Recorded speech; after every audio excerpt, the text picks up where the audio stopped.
రంగారెడ్డి జిల్లా షేర్లింగంపల్లి మండలం కంచగచ్చిబౌలిలోని 400 ఎకరాలను వన్యప్రాణుల రక్షణ చట్టం 1972 నిబంధనల మేరకు రిజర్వ్ ఫారెస్ట్గా ప్రకటించేలా కేంద్ర సాధికారిక కమిటీ సిఇసి సిఫార్సు చేసింది.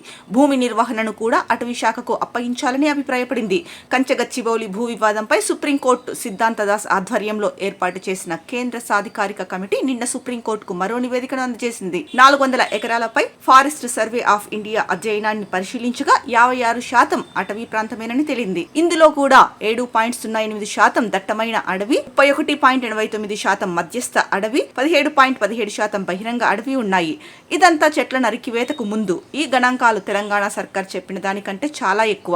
1.44% దట్టమైన అడవి, 7.99% మధ్యస్థ అడవి, 9.5% బహిరంగ అడవి అని సర్కార్ చెప్పింది.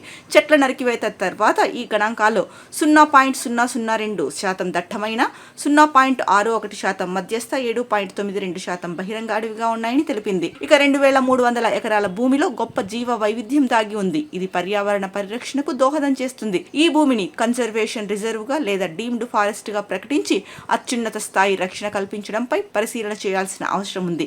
పారిశ్రామిక పార్కు కోసం పాక్షికంగా తొలగించిన చెట్లను నాటి పునరుద్ధరణ పనులు చేపట్టాలి. ఎలాగూ వర్షాకాలం వస్తోంది కనుక స్థానికంగా ఎదిగే చెట్లు, పొదజాతులను దట్టంగా నాటాలి. నేలతో పాటు తేమ పరిరక్షణ కార్యకలాపాలను చేపట్టాలి. రాష్ట్రంలోని అటవీ భూముల పరిశీలన కోసం క్షేత్రస్థాయి అటవీ అధికారులు, పర్యావరణ శాస్త్రవేత్తలు, ఐటీ, రిమోట్ సెన్సింగ్ నిపుణులు, సర్వే ఏజెన్సీలతో కమిటీని పునర్నియమించాలి.